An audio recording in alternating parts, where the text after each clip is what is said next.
spook easily startled. Have you ever explored the depths of fear? Have you ever wondered what depravity dwells within the imagination of a storyteller that prompts them to exhume horrors untold and expose those horrors to unsuspecting audiences? Some are repulsed, and some are shaken. However, there are those who are invigorated. So to those demented souls, we invite you to journey inward into the dark bowels of human imagination. Press play, and you will discover what's in the podcast. How much of your superiors explained to you? Only that the three were slain in open ground, their heads severed from their bodies. Taken by the headless horseman, taken back to hell. We have murders in New York without benefit of ghouls and goblins. You're a long way from New York, Constable. Murder! The horseman's killed again! The assassin is a man of flesh and blood, and I will discover him. Are you so certain of everything?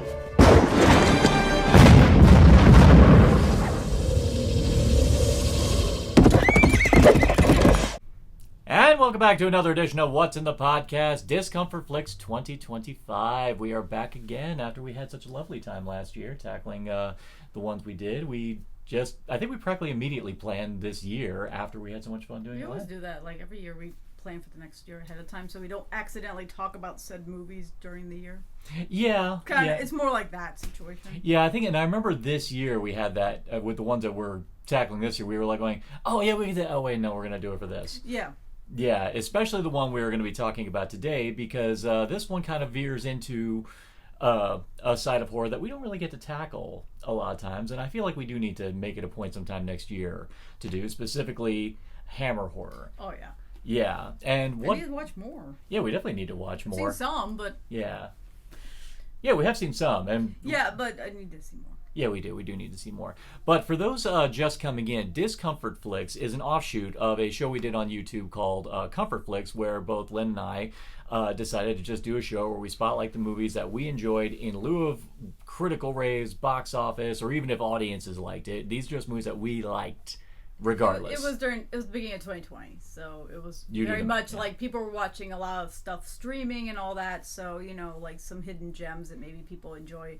But at the time, not even cult films per se, just stuff people like, but didn't do well, or some did. I mean, some did and just kind of disappeared by the wayside. Or but just reminding people that sometimes movies can be like food, and sometimes you're gonna like the stuff that ain't good for you, but you're like, this but you like it good. Anyway. Yeah, I remember it came about because I remember Patrick Williams did a really great video talking about why we shouldn't discount movies that are just okay.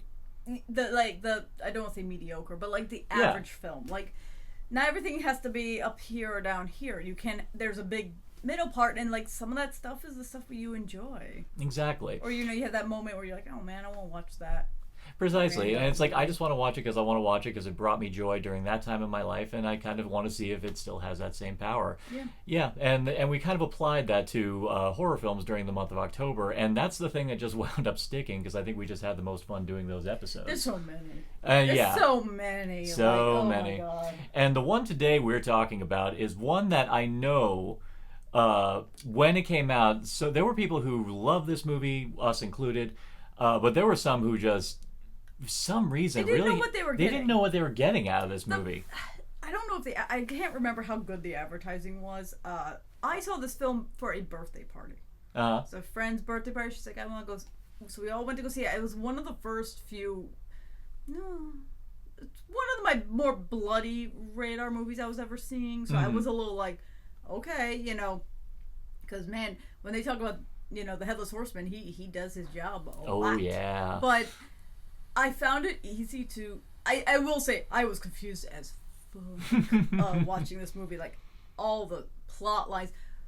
It was only until Doug Walker did a video about this, not a review of the film, but acknowledged the Hammer origin and the Hammer homage. Yeah. And that's when we started looking into it, going, "Oh crap! Oh, yeah, it totally is." And like, the film's good on its own, but when you have that.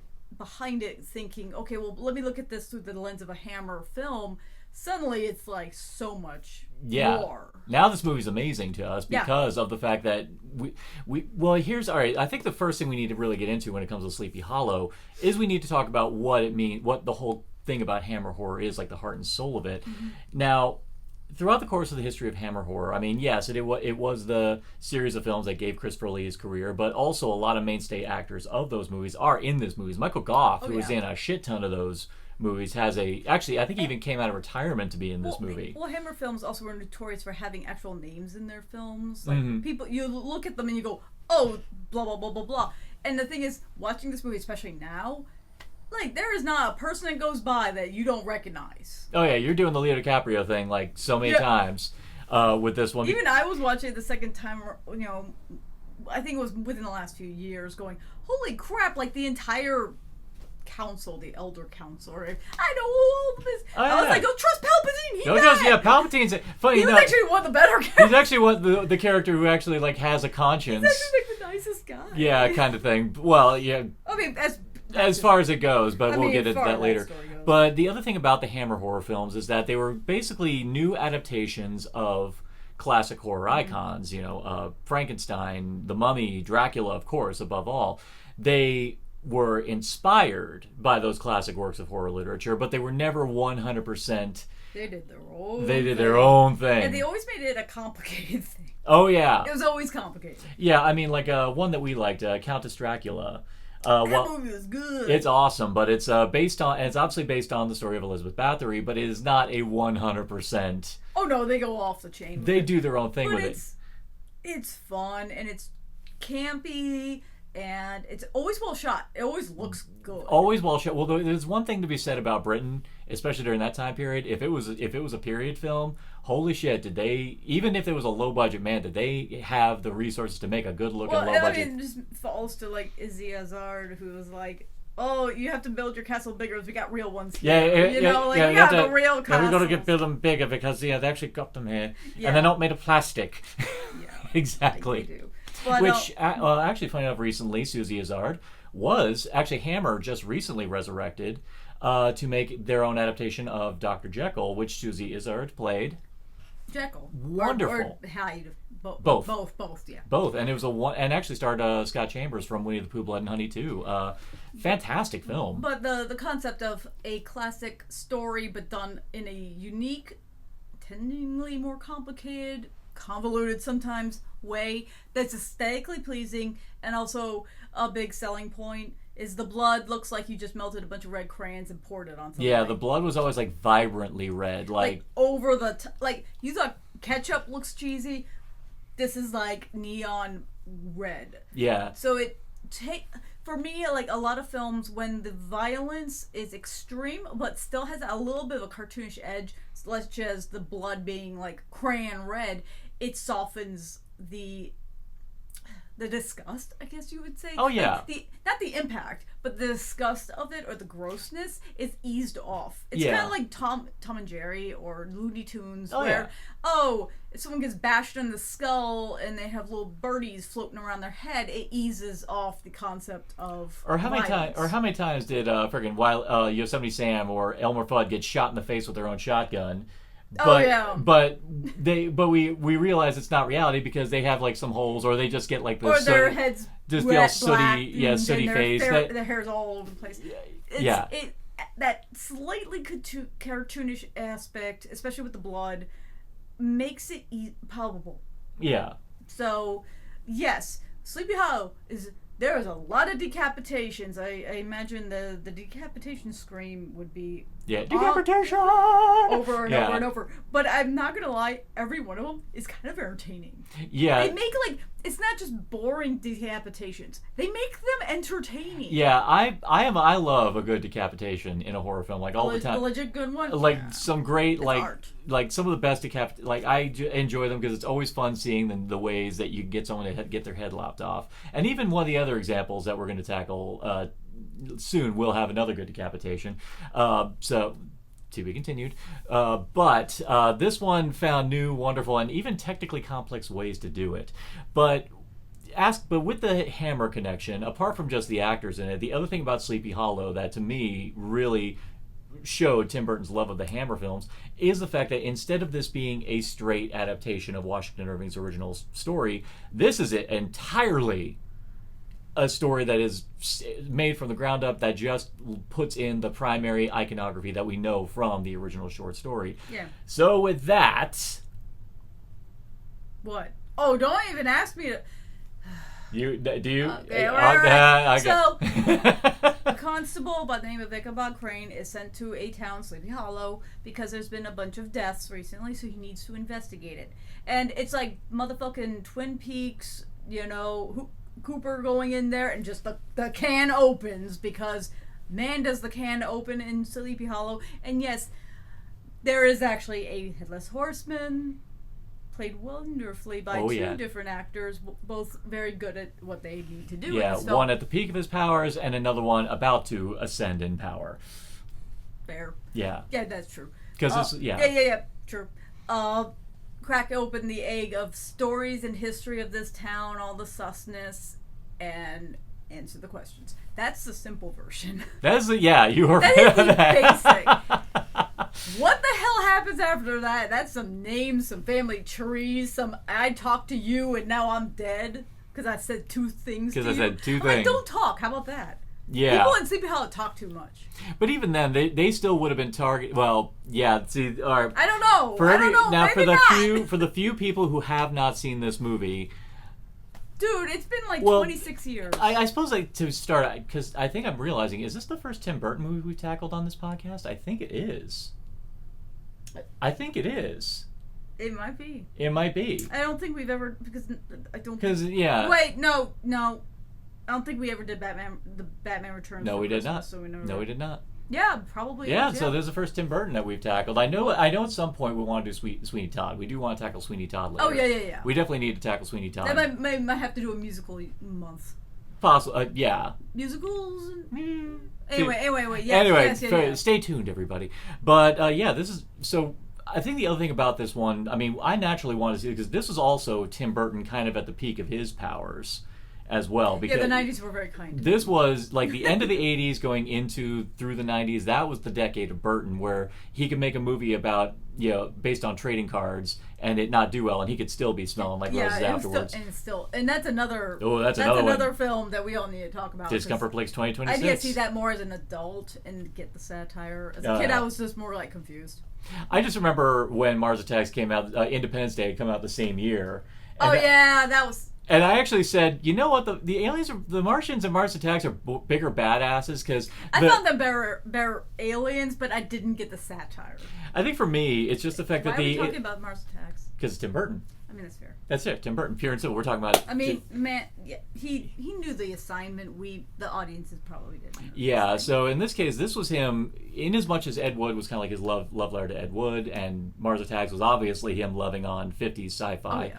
This is easily his love letter to Hammer horror, and it was also produced with Francis Ford Coppola, because another thing that was hot around this time was readaptations of popular...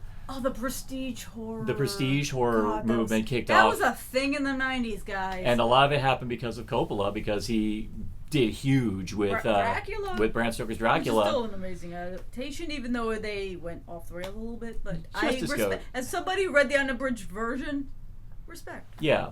And then afterwards, even though it didn't do well critically, Mary Shelley's Frankenstein also did really well. It did really well financially. It's okay. Riding on those heels. Well, in time, Sleepy Hollow came along. I know Coppola tickled with the idea of directing it, but I think Tim Burton jumped on the project. And there's so much Tim Burton-ness in this, but I feel like his aesthetics were perfect for it. So you kind of want the Tim Burton-y stuff.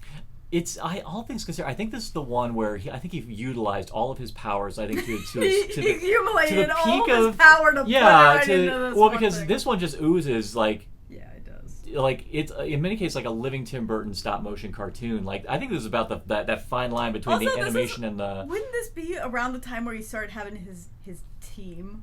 Like this was Johnny Depp coming back multiple times, like Christopher Lee.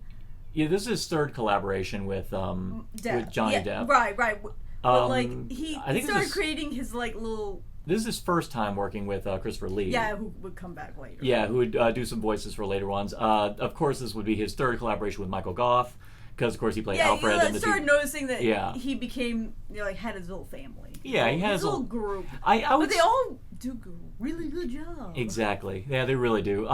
Actually, if you all remember my Doctor Who episode that I did with Matt, I even said if there was ever an American who made a good bid to play the Doctor, honestly, I think Johnny Depp and the way he played Ichabod Crane in this movie, I'm like going, that's the Doctor right there. The way he plays it is...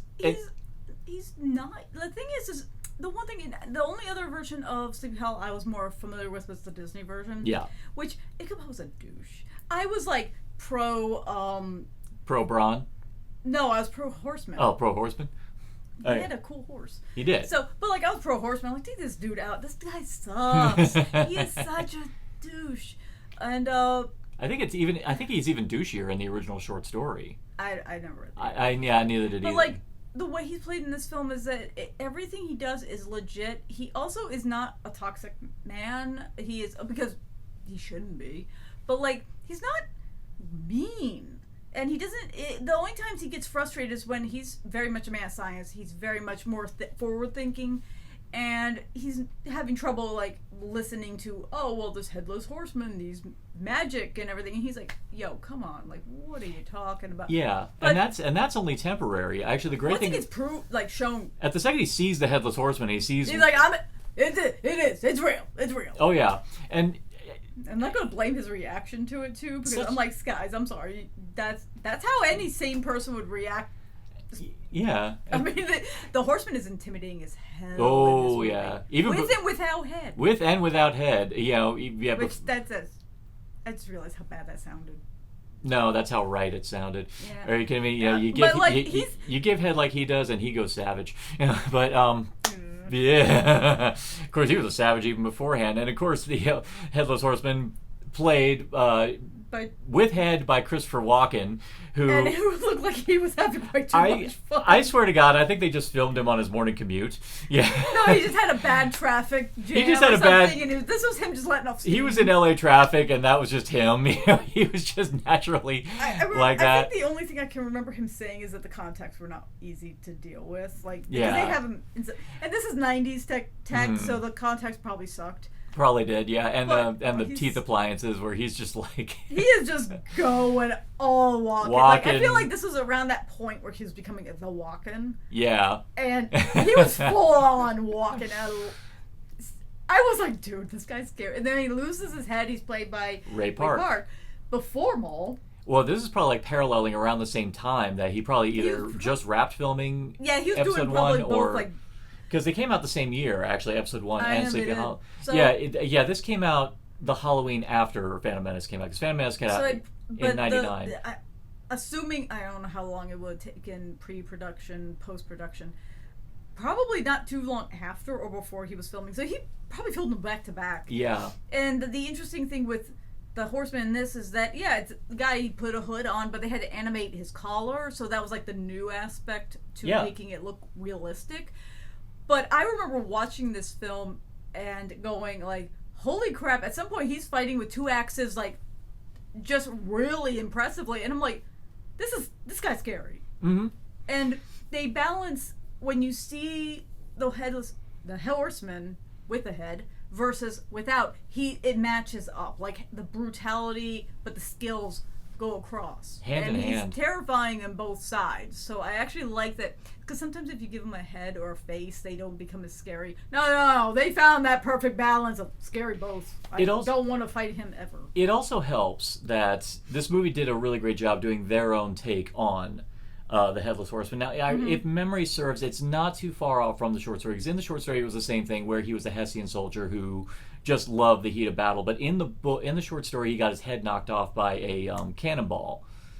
His modus operandi is still the same, where he is a wandering spirit, vengeful wandering spirit, who cannot rest until he finds his head. Kind of hard for him to find his head in the novel, because his head's basically jelly because he got smashed by it. But in this case, they use that element as a fantastic plot device for a central mystery. This is where the Hammer parallel comes in, because again, this is its own adaptation. This is a murder mystery and a conspiracy thriller at its core. And with repeat viewings, and like any good murder mystery, has repeat viewings because you go back and you're looking for all the signs that you missed from the first viewing. Yeah, I will say, didn't even think about who ended up being the big mover and the shaper of the story. It didn't even occur to me until that revelation happened. And then I'm like, but then watching it again, you can see all the signs were there. Absolutely. And it's easy. And that's the tricky thing about any whodunit or any murder mystery. You got to give us a great set of potential suspects. Because unfortunately, the worst ones I've ever seen is you always have that one character who always winds up being like, that this person's probably going to be the big one because they show the red flags. And even worse is that as you keep picking off characters in time, you're like, oh, it's that person because they're the only one left. This one does a really great. They do one thing that actually Scream 6 did, which I really love: the fake out death. So this one, I will say, is a pretty well constructed mystery. All things considered, it's one that you really do have to listen to all the details in terms. You have to unravel the conspiracy to really think about who stands to profit. And there's even details being thrown at you when you're not even you think you're not supposed to pay attention. Even in a romance scene. Mm-hmm. They drop a key detail that you just think, oh, that's nice. You don't think anything of it until, boom, it hits you. And I like how when Ichabod kind of has that revelation moment with the little toy, where things aren't what they seem. Basically, it's one of those pieces where you have like a bird on one side and the cage on the other, and if you spin it, it looks like the bird is in the cage. It's an illusion. He kind of realizes that toy kind of gives him the heads up that no, everything isn't what it seems, and he suddenly starts putting all the pieces together. The one catch is that one piece that they assumed, which was somebody had died, because another character said, oh, I saw this person die. They weren't being accurate. They ran away before anyone died and just assumed it. And it's safe. And funny enough, we as the audience understand. You kind of don't argue that. We see the horseman approaching someone with a sword unsheathed. You just you're like, well, they're dead. And you've seen how fast the horseman can just take someone out with just one single stroke. It's safer. It would be safe for any of us to assume that this character. Also, this character never seemed like someone who would lie. Mm-hmm. So you take them at their word, only you kind of find out that they were more of a coward and just didn't stay to find out the answer. Yeah, we're trying to be as vague as possible for this early part of it because but yeah, I believe this you can this one is streaming in certain key spots. I even think for the Halloween season, I think it is dropping on some streaming services as well. So we definitely don't want to spoil it at least too much, but we'll give you the warning when we are obligated. Just go into it. Yeah, to just go into it. So I'd say for starters, let's go ahead and get it. Well, I mean, let's get into Ichabod Crane in terms of where he starts versus where he ends up, because he is a man, as is established, is a man of rational science in a world that is still very much bound. Actually, this is not long after America finally got its independence, but there are still areas of the world that are still being kind of ruled by superstition and, of course, nation under God type thing. And you mean like modern day? Oh, you mean the way because everyone's trying to desperately make America puritanical again. Where Ichabod questioning science. Questioning science. Fuck them. Whereas we have Ichabod, who is flat out saying, no, we need to look deeper into things. We can't just say, oh, a body's washed up in a bay. It's, he must have drowned. It's like, what does that mean? Yeah, he's about scientific evidence and actual investigations. And a lot of people are kind of against that, and he's kind of tossed aside. But then the job in Sleepy Hollow comes up, and it's kind of one of those, we just want to get rid of you for a while, so go out and do this job. Mm-hmm. We don't care really, and but for him it's a job, so he takes it. Yeah, it was also because he's being challenged by the Burgomaster, played by Christopher Lee, in a very fun little shot in the movie. I love that shot. Where they have a shot of black wings behind Christopher Lee. Oh yeah, it's one of those those stylish shots. And this was a hell of a time for Christopher Lee too, because probably around the time he filmed that cameo, I think this is around the time he was filming Lord of the Rings. Oh, I'm sure of it. Oh yeah. Oh yeah. No doubt. God damn, busy times for an 85-year-old. And then right after that, he was doing Star Wars. Yeah. Oh my God, busy ass time for that guy. I mean, good for him. Fucking Titan, man. He was kicking it all the way. Oh yeah, all the way to the dead end. Why the hell is there? We said it before on Wicker Man, but why the hell is there no goddamn biopic series about this man. Fucking legend. Awesome. That would be sick. Anyway. Well, who could play him? I don't know. Anyway, that'd be tough.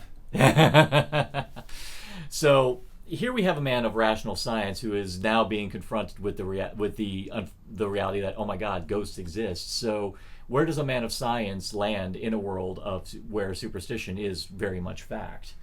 And you also find out that Ichabod became a man of science as a kind of like a big old fuck you to the religious establishment, because we find out that his mom was horribly tortured to death by a Bible-thumping father. He has religious trauma.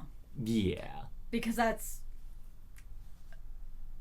it always is that. It's like, oh, you were abused as a child and saw horrible things based out of religion, so of course you would want to turn your back on that, and rightfully so. Yeah. Because, case in point, all the stuff that happens in Sleepy Hollow has nothing to do with actual religion. It is magic. Yes. Yeah. It's unworldly magic. Has nothing to do with religion, though. Yeah. Not really. There's a bit where the horsemen can't cross into the holy grounds, which probably is more of a faith-based thing of protection. A certain character put that protection spell out there. That probably was actually protecting them more than the actual church. Well, she was laying it down like in the midst of it, but it was also the fact that it is a church. And remember, the horseman was in hell. He was a. Well, yeah, he was a hell. He was for all intents. I think it was I think the. So it could be that whole. So like the whole vampire lore of like crosses can repel a vampire. It's more like faith and belief can repel evil.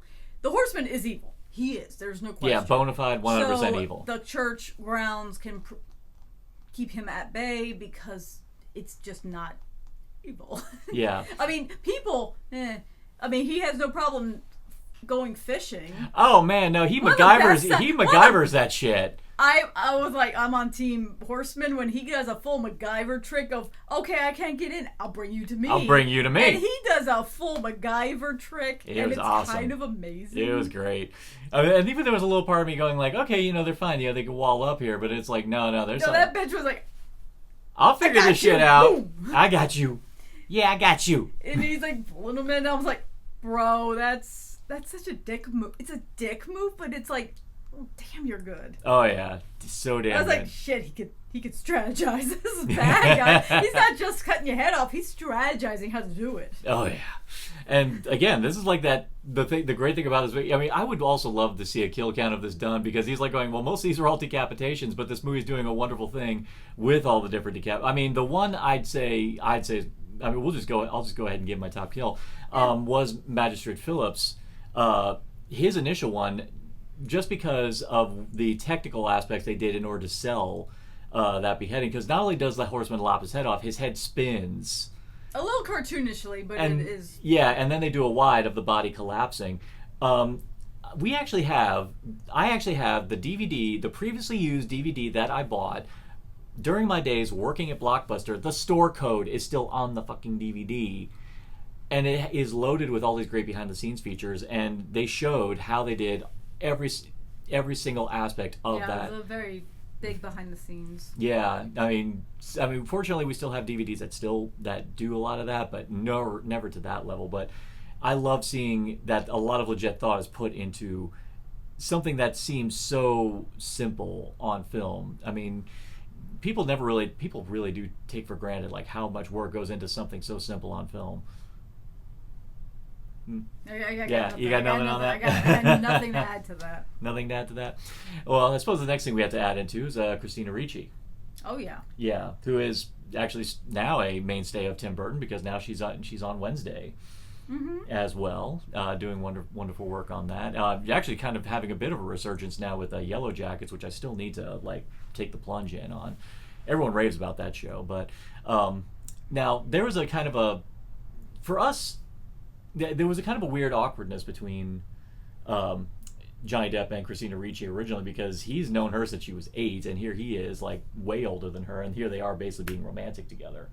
The thing is, they're not that romantic. They're like sweet. Mm-hmm. There is no kiss. No kiss.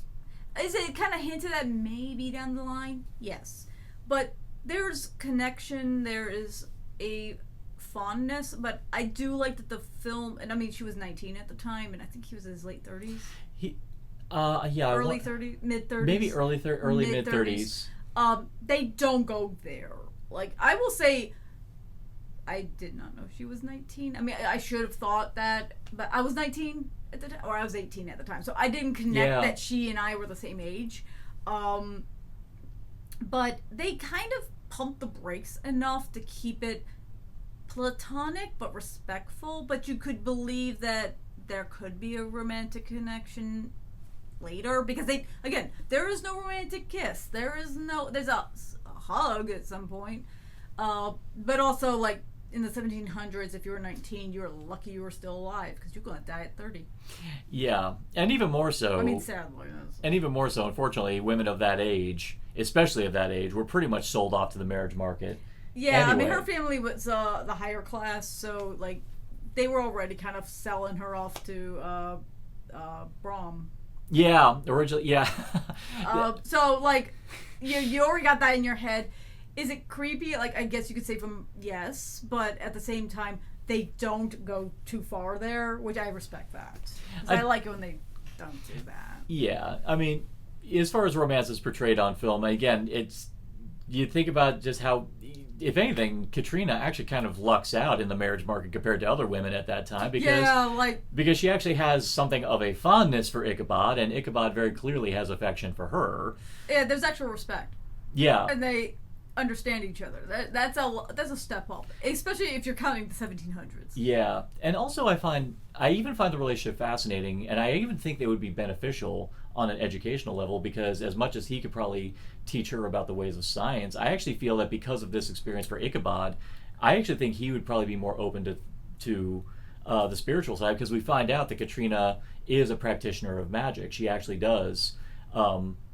She actually does learn. She practices. They don't really kind of give an origin as to why she does. Oh, her mother.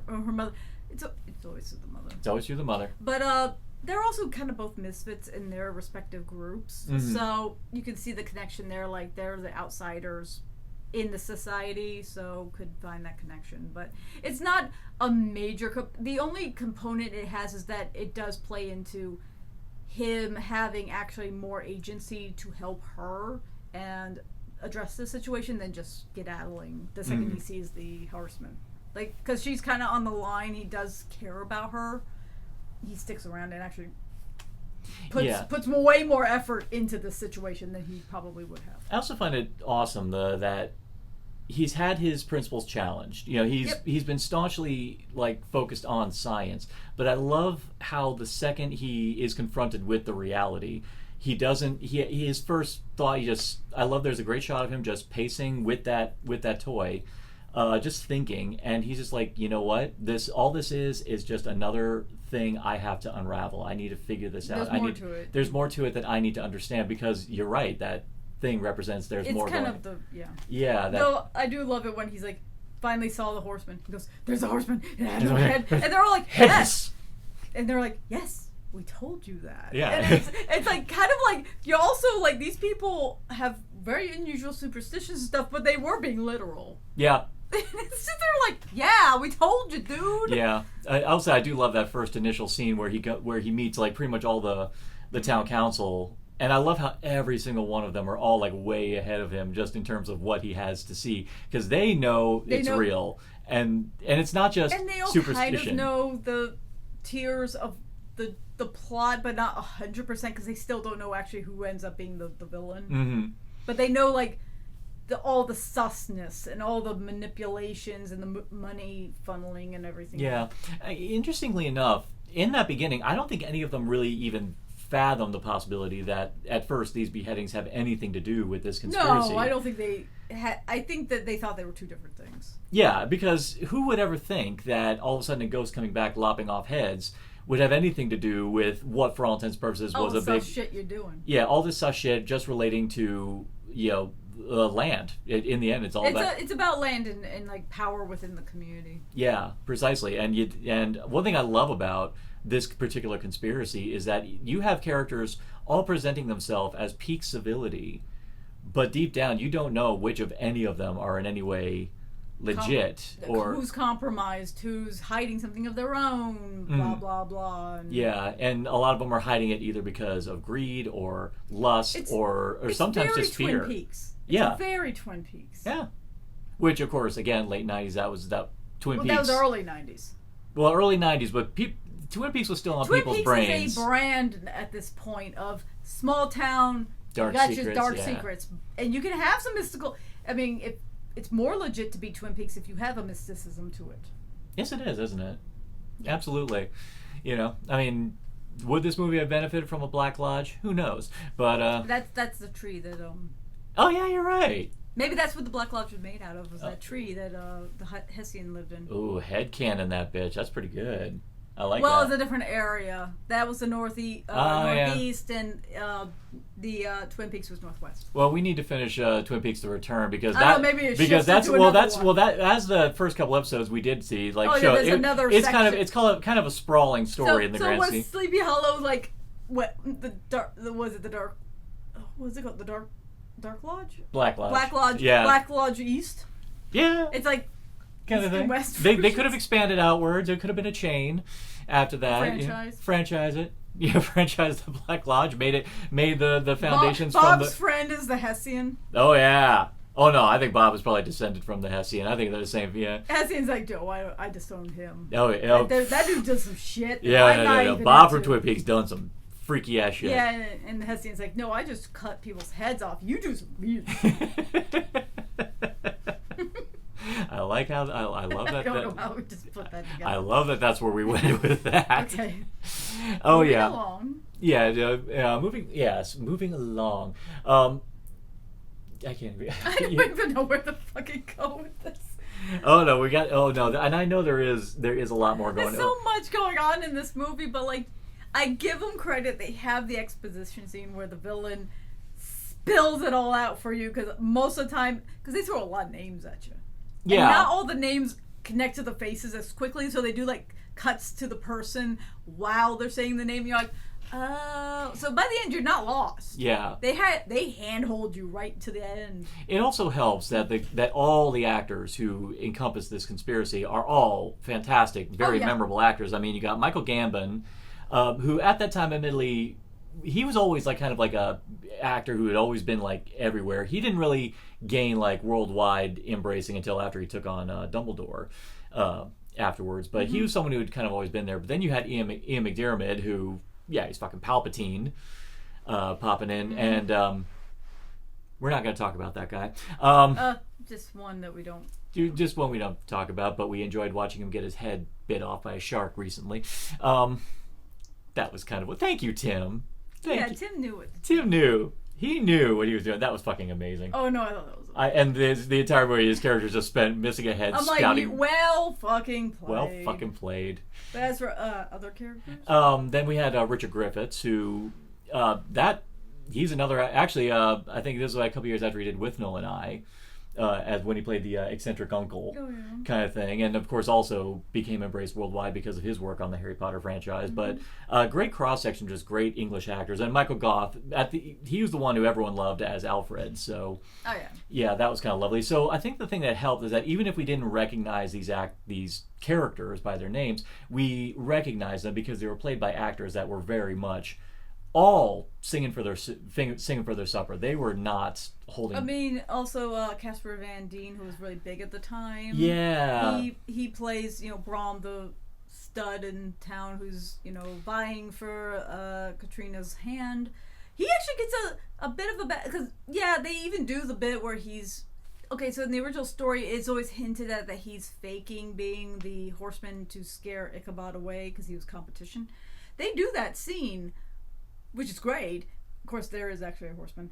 But when he actually shows up, he does throw down. He actually, I don't want to say mans up, but he throws down. This is a character who could have been more antagonistic or been just that annoying. No, he actually gets his ass killed. But it's kind of impressive watching the character you're technically supposed to hate doing what the hero would normally do.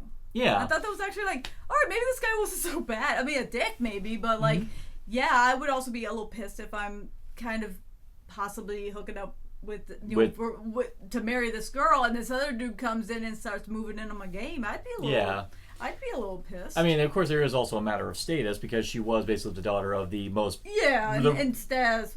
Yeah, the most richest... Who I think now is like the most richest man in Sleepy Hollow, so it's like, dang, messing... And he clearly was of a higher group, too, so... Yeah, they do scale back his character versus what he was in the original short story, but...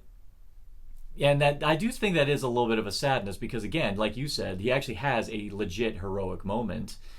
Yeah, I wish they could have had a little bit more, like maybe him helping a little bit more with the situation. But also him going up against the Horseman kind of also showed how dangerous the Horseman was. Like, yes, you've seen him kill a bunch of old dudes. Sure. He goes, I mean, this dude fights the Horseman, and the Horseman annihilates him.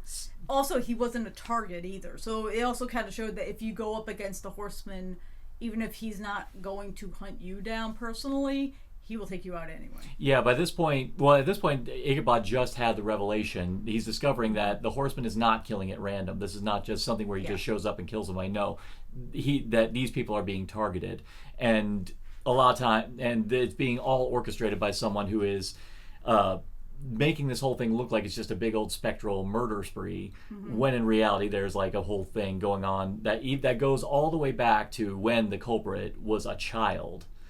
Like, this is something that's like been brewing like for ages, and she even said, and we're going full spoilers here, but throughout the course of the movie, we also had Miranda Richardson, who in Britain, she was beloved for playing Queen Elizabeth II on Blackadder, I think around this point, which fucking hilarious performance. If anyone's watched Blackadder, check that shit out. That show is fucking hilarious.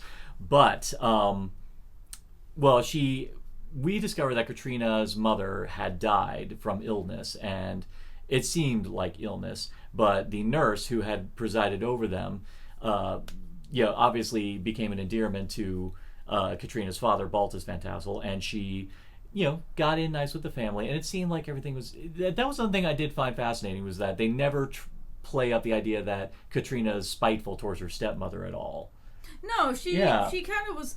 Yeah, you don't have the evil I mean, she is evil, but evil stepmother in the eyes of Katrina. She respected her stepmother. She had no real issues. She kind of was like, yeah, my mom died, my dad remarried, whatever, and that was oddly refreshing. And the thing is, Katrina also, not Katrina, her stepmom, Miranda Richardson, was never a big red flag unless you pay attention closer. She, like, at one point you find out she's banging someone else, but you kind of like, okay, well, that's just not cool, but, like, she's never viewed as a bad person to anyone else, per se. Like, you can't really argue the fact that maybe she's, hooking up because... Yeah, there's just something legitimately strange where Ichabod follows her, and it's one thing that she's, like, in the woods banging, as we discover, Reverend Steinwick, but then something even weirder, like, even more disturbing happens.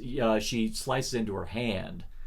In the midst of it, and it's like, and she's making a big show of it, and it's like, why is this a kink, or what's... I mean, is it played off like it could be a kink or something? And then you find out that... realize, no, she knew that Ichabod was watching. Yeah, she was messing with him a bit. Yeah, and... it all comes into the fact of how she's able, because she ends up faking her death. She doesn't even fake it. What happens is she goes out to pick flowers. The Horseman shows up. Her husband sees the Horseman show up and books it, and says, "I saw the Horseman. He killed your stepmother." She openly says he ran off before the Horseman really even came. So she kind of used that. Well, she used that moment, but there was a servant girl who disappeared, and she said, she went off because everyone was all getting scared. Yeah. And then and there was a headless corpse, and there was the same knife wound.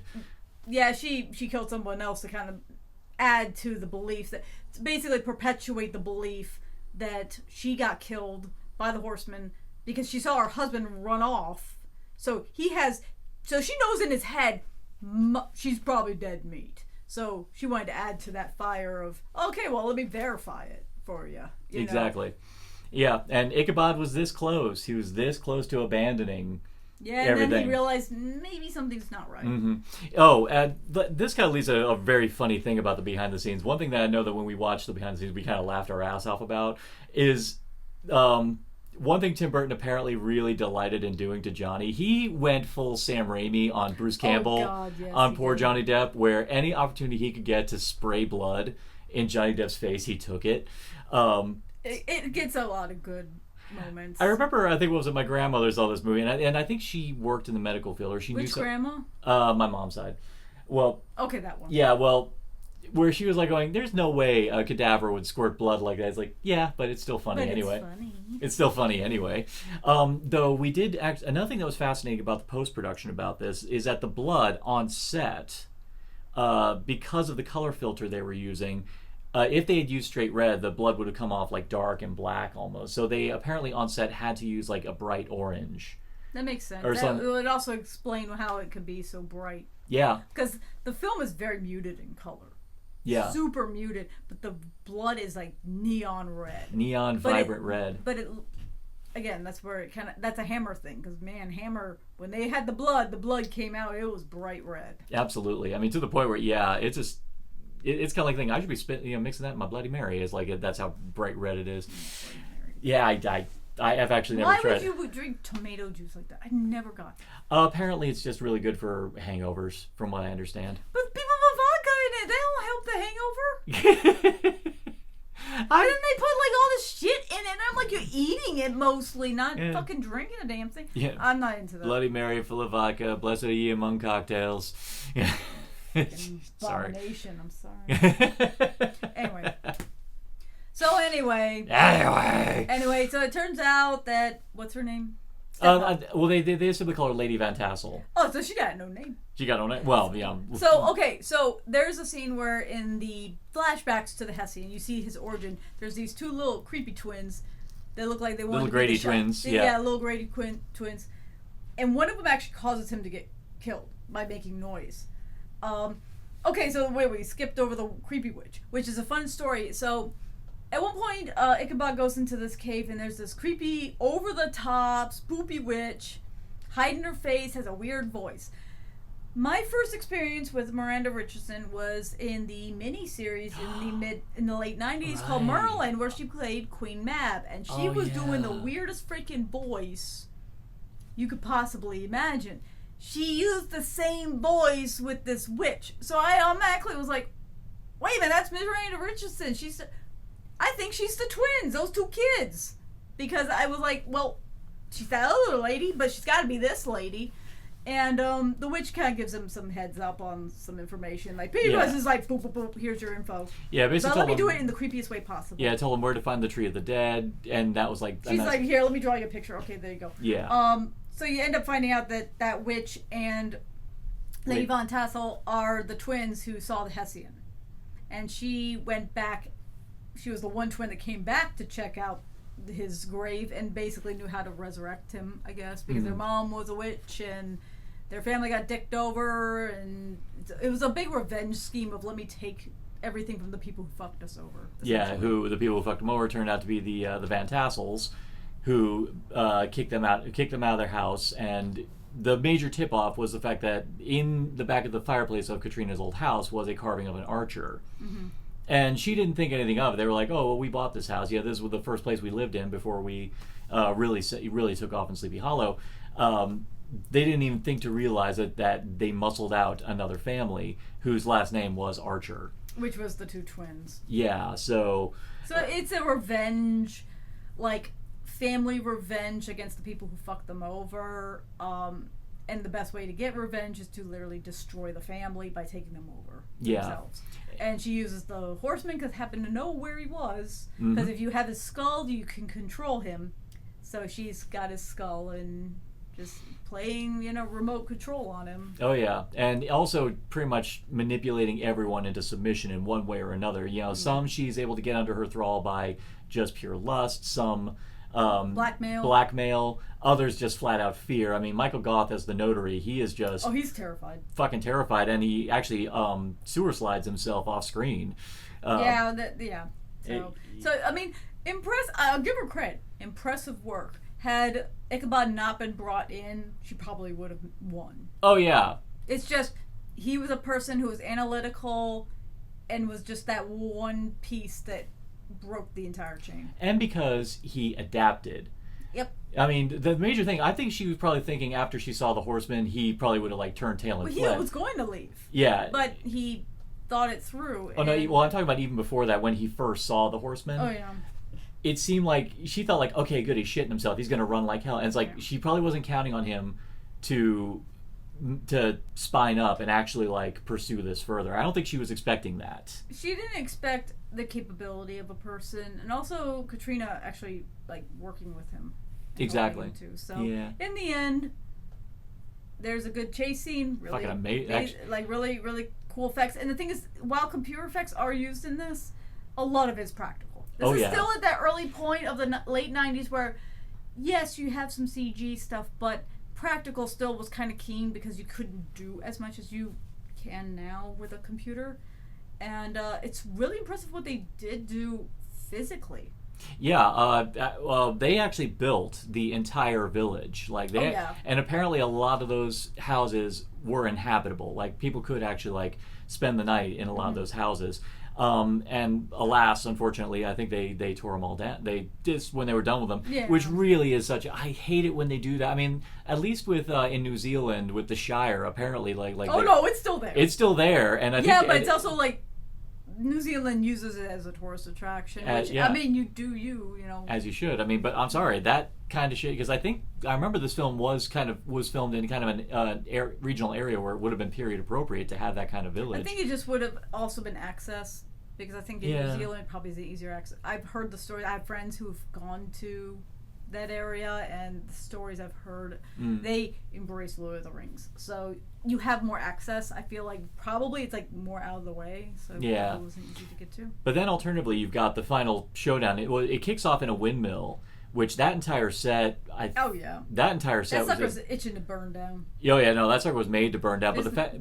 There's nothing more goth horror than a burning windmill. Burning fucking windmill, and that was all definitely in studio right there. There was no location on that ship, but we got an incredible explosion with that, and then leading into a fantastic. The other thing I loved about Ichabod is that because he is kind of a foppish character, he's not someone who you expect to actually hold himself well in a fight. Yeah, that's not his skill. It's not his skill, but it was really fun seeing him actually be kind of wily in the midst of this fight with the Horseman. We know he can't match the Horseman for combat skills, so he just does what he can. Well, it's kind of the idea of like when you have an overly skilled person, but somebody who isn't skilled, but yet wily. The skilled person can't really compensate around them is a lot more difficult because there's no skill to match up to. Like you can't counter somebody if there's no mind to their attack. Yeah. And also the Hessian at this point he had his goal, like what he was going for, and eventually the big ending is that he gets his head back, which is maybe not the most. That's a scene with not the best effects. The CGI is a bit rough, but I will say this: I will say this: if you frame by frame it, it's fucking hilarious. It's really funny. It is actually really funny. So funny. But he gets his head back, so he happy. But he also is like, "Hey, girl." Oh yeah, no, he looks down at her going, "Hi." I kind of love that. It's like I got some girlfriend. No, see, looking down. It's a Paramount property, so I'm just going, hey, baby, wanna go in my tree? I've got wood. Like he liked her. He liked her. He had no reason at all to like her or want to have a girlfriend, but like all of a sudden it's like the love story in this whole movie turns out to be the Hessians. Oh no, she's gonna have to Stockholm syndrome. She's not thrilled. She's not thrilled about it. She kind of regrets her life decisions, but it is kind of funny. She sold her soul to Satan. This was inevitable. I just love it when he's like, "Hey, baby," it's so funny because it's like the bad guy gets the girl. It's kind of funny if you think about it. Yeah, that's actually kind of wonderful. It's very rare to ever kind of super happy about it. Like, oh, he got a girlfriend. Got that girlfriend. Like that's all he didn't really want his head. He wanted a girlfriend. That's all. Yeah. He wanted head. She gave him head. and well, actually Ichabod gave him head, and so I mean, I know what I said. Technically, yeah. Yeah, kind of thing. So he's going to be spending his entire she will be in hell, he will be in heaven. Forever. He was very excited to go back into the tree. So, yeah. I guess it must be like a TARDIS. It's like so much better inside. Yeah. Well, they do. Actually, as a nice little kind of final wrap up, the behind the scenes on how they did the post production, especially the CGI. There's a really amazing, which really holds up. There's a great CGI shot of the horseman emerging from the tree. Oh, all the work they put in just to get that one shot. Yeah, I mean, there's a lot of great close-up shots of the horse's snout coming out from the tree. It's like this kind of like this nice gooey visceral gait, kind of like the upside down. Yeah, it's got a very organic look to it. Exactly, and then there's this great wide where the horseman just leaps out on the horse, coming outward. And yeah, it is done with CGI, but man, does that shot hold up so damn well. No, also it's because a lot of the film is so dark. When you use CG, for the most part, it can be hidden within shadows and the darkness. It's CG's harder when it's bright light or daytime, or it tends to be a little more difficult to make it look good.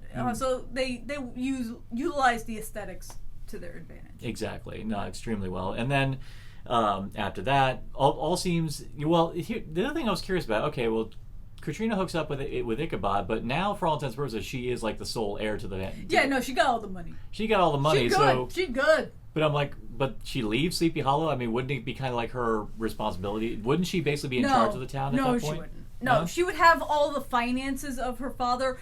Probably the smartest fucking thing would be leave town, because also she will be a target. Right. And also because, unfortunately, she did kind of out herself as a practitioner of magic. Yeah, I mean, she's got the money. She has the right to her father's fortune because she is a legitimate child. That's fine. The smartest thing she could do was, let me leave with the guy who actually is not going to kick my ass or try to burn me at the stake, because... And she does. Yeah. And smartest move for her to do. Yeah. The girl's got money. She fine. She's got someone in her life that at least respects her, and maybe they have a romantic relationship. I think they will have a romantic relationship. I think so, just because also I feel like she grounds him a little bit. Kind of brings him... She kind of adds a little more color to his mind, because he's so analytical that brings a little bit more, I think she also kind of brightens his life. I think given his past traumas related to him. Yeah, he's got some trauma. With his traumas with it, and also the fact that it's very clear that he did have a good relationship with his mother. Mm-hmm. I think he finds a level of catharsis that he can actually reopen himself to a spiritual side to himself that he closed off. Which I feel she can do. It's a balance. There's a good balance, and I think respect, which is important, which is rare to anyone in that time frame. Yeah, and for extra measure, they also walk out of the whole thing with a very loyal and very capable boy servant, young Masbeth. Oh yeah, that kid. That poor kid. This poor kid loses everything in his life, and he ain't got no money, so he's totally screwed. But they kind of bring him in with them. So I'm like, you know what? I kind of feel like this. You got a little cute, little happy family of survivors that all respect each other and are all capable in their own unique ways. So, I forgot about that kid. Oh no, that poor kid gets so fucked over. He loses his parents. But he's got, and they ain't rich, so it's not like he's funneled any money. But I gotta give that kid love. That kid is just the first minute, he's alone, but his first thought, no, he doesn't succumb to despair. The first thought, he immediately kind of pledges himself to Ichabod in pursuing justice. He kind of goes for the Bruce Wayne Batman, I'm going to find justice. I'm going to find the way to figure out what happened. I'm not going to sit here dwelling on it. And I'm like, all right, kid. Yeah, and he's just consistently solid kid all throughout. I will say I did love him, the way he responds to the witch in the woods. He's just the Hessian. Oh yeah, that's him. Yeah. Yeah, he was very matter of fact. Yeah, but even him, I actually see will have a good future with them as well. Yeah, I can see them being well, he'll be a protege probably, if anything else. Ichabod will probably teach him. I feel like they'll adopt. This is just my assumption, is they're going to marry. They'll adopt him as their he'll become a protege, and they'll have a healthy relationship, family unit, and continue on. I think they're all going to get what they all three need. He's going to have a family with these two. they're going to have the balances to make each other happy. Precisely. And I think after all that shit, they all deserve it. They fucking earned it. Absolutely. Yeah. So that is Sleepy Hollow. Okay, I've already did my top kill, so I have a feeling you're going to tell me what your top kill is, and I have a... Oh, it's going to be Mr. Van Tassel. Oh yeah, just getting yoinked out. I mean, not only is it like fishing for him, pulling him out, but also making sure his head goes through the fence of the church so that he can just lop it off. Mm-hmm. I'm like, dude, you MacGyvered that one out. Yeah. So glad. Oh yeah, that is a damn good one. Admittedly, right now, normally I would do a random recommendation, but recently I've been both you and me have been kind of more focused geeking out over how amazing Twisted Metal Season 2 is. Yes. So we've been go watch that if you haven't. If you have not watched Twisted Metal Season 2 yet, watch that shit. It's fucking great. We actually, as soon as we're done with this, we need to finish Wednesday. Speaking of Tim Burton, so we got to finish that, and I'm actually trying to keep up with Alien Earth. I will say everyone's been raving about episode 5, so when I finally do watch that, I'll get around to it. You haven't really been interested in that one. I love the franchise, but at the same time, it's burned me so many times. I'm kind of like just passive about it. I know, like, yes, this is good. I get it. I just feel so burned out. Like, I'm sorry. I feel like a very burned out feeling from it. So it's like I'm just hanging back. And keep in mind, I was like ingesting those comics and those books like mad in the 90s. And got so unhappy with certain things that were later done. So I just kind of... I'm sure these things are great. I just feel too burned out on my own to deal with it right now. That's entirely fair. That is entirely fair. But anyway, so we are continuing on with Discomfort Flicks for 2025. The next one we will be doing is one that we kind of alluded to doing last year, kind of a companion to the one we did last year. Yes, it is. And we will explain why that is when we get to it. So in the meantime, if you wish to delve into the dark bowels of human imagination, ask yourself the simple question, what's in the podcast? Thank you for joining us on this edition of What's in the Podcast. If you find yourself hungry for more deep cuts into the gloriously morbid and macabre, you can also find us on TikTok, Blue Sky, and YouTube at Narcotic Casserole. You can also follow us on Instagram at Narcotic Casserole 25. Follow us if you dare.